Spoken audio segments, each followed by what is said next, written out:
ऐसे ही खाना खाया और खाना खाते ही पेट भारी हो रहा है।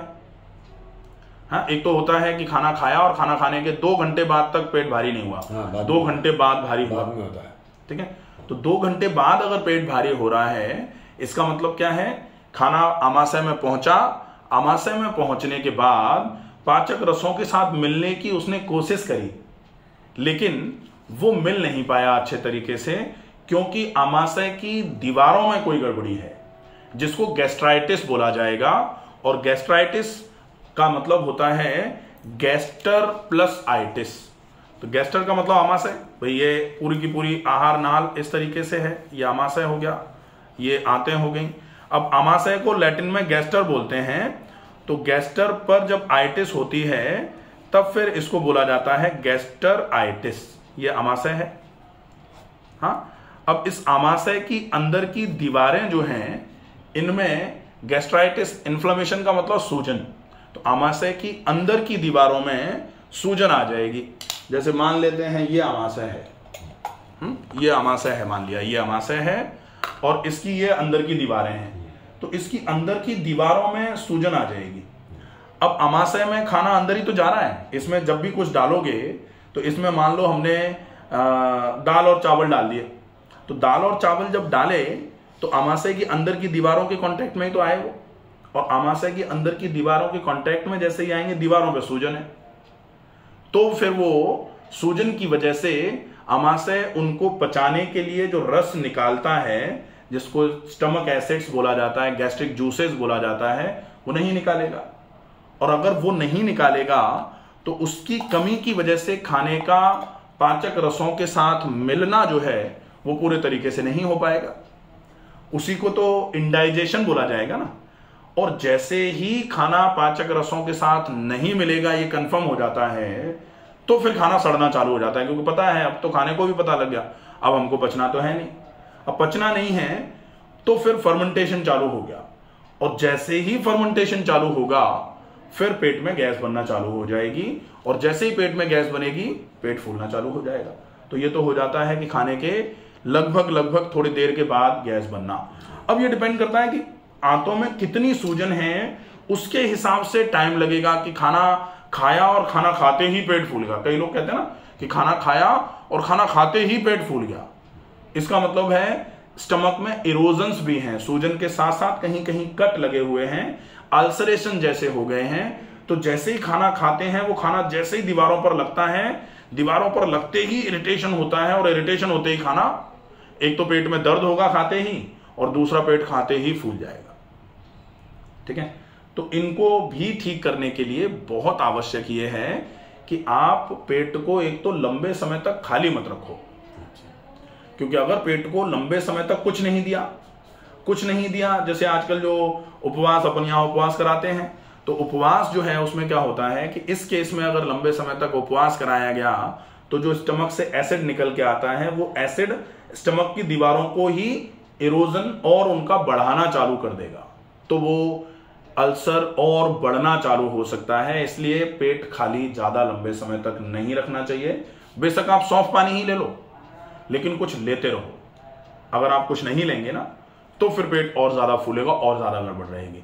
लेकिन आप एक बार में ज्यादा कतई नहीं खा सकते, क्योंकि एक बार में ज्यादा खाया तो आमाशय काफी कमजोर है, वो बिल्कुल ही पचना गड़बड़ हो जाएगा, तो बहुत मुश्किल हो जाएगी व्यवस्था। मैं बहुत कम खाना खाता हूँ। बहुत कम खाइए, लेकिन वो थोड़ा थोड़ा करके दिन में 3 से 4 बार तो भोजन कर लीजिए। मतलब एक बार तो अल्पाहार हो जाए, 2 बार भोजन हो जाए, और एक बार दोपहर और शाम के खाने के बीच में लगभग 3:30-4 बजे के आसपास कुछ थोड़ा बहुत हल्का सा खा लीजिए, जो प्रोटीन ना हो। जैसे लोग कहते हैं कि भुने हुए चने खा लें क्या, तो आपके केस में भुने हुए चने आप नहीं खा सकते, नहीं, आप फिर फल खा सकते हैं। 4 बजे के आसपास कोई एक फल खा लिया। एक फल में अगर जैसे आपको डायबिटीज नहीं है तो आप एक बिल्कुल पका हुआ केला खा लीजिए, बिल्कुल पका हुआ चीकू खा लीजिए। नाशपाती अगर डायबिटीज है तो भी खा सकते हैं, अमरूद अगर डायबिटीज है तो भी खा सकते हैं, तो ये चलेगा। ठीक है, इसके अलावा आपको ये ध्यान रखना पड़ेगा कि जो आमाशय में खाना जा रहा है वो पचे अच्छे तरीके से। इसके लिए थोड़ी एक्सरसाइजेस का रूटीन नियमित बना के रखिए, और एक्सरसाइजेस में अगर संभव हो जाए तो आप तो केवल टहलना भी अगर 40 से 50 मिनट कर लेंगे ना, तो उस टहलने से ही आपको बहुत अच्छा आराम मिलना चालू हो जाएगा। लेकिन टहलना कैसे है?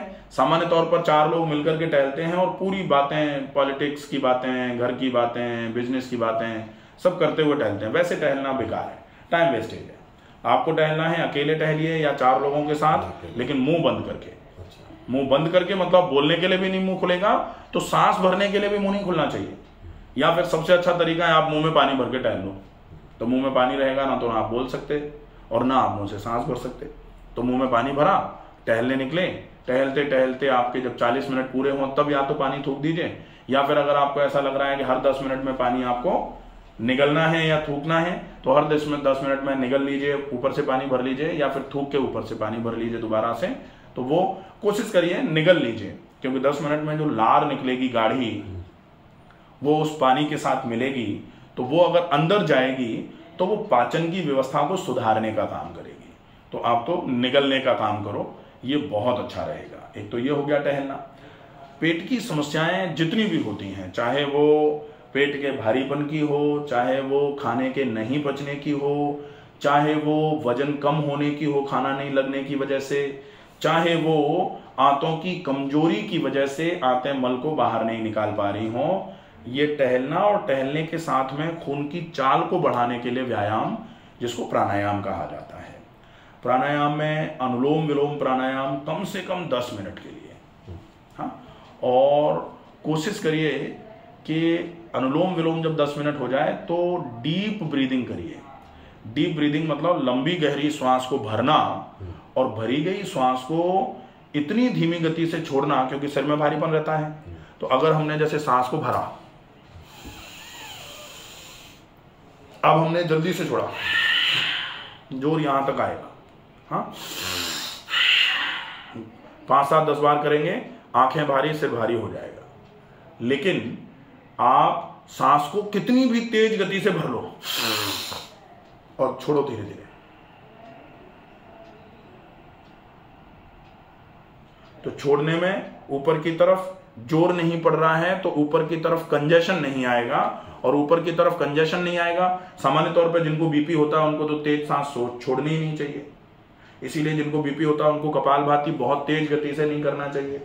सामान्य तौर पर तो ऐसा भी बोला जाता है कि कपालभाति बीपी के पेशेंट करें ही ना, लेकिन कर सकते हैं, कोई दिक्कत नहीं है, लेकिन धीमी गति से करेंगे। स्ट्रोक इतना धीमा हो कि ऊपर की तरफ प्रेशर ज्यादा एक्सैगरेट ना करे, अगर ऐसे कर लेंगे तो कोई दिक्कत नहीं है। तो आपको भी डीप ब्रीदिंग जो है वो धीमी गति से करनी है, क्योंकि सिर में पहले से भारीपन है, तो वो भारीपन अगर जोर से सांस छोड़ेंगे तो कंजेशन यहाँ बढ़ जाएगा, खून की गति यहाँ बढ़ेगी चलने की, तो गड़बड़ हो जाएगी। ठीक है, तो ये पूरी चीजें अच्छे से फॉलो करनी है। अगर इनको फॉलो करेंगे ना तो डेफिनेटली ये समस्या आपकी बिल्कुल क्लियर हो जाएगी, खत्म हो जाएगी।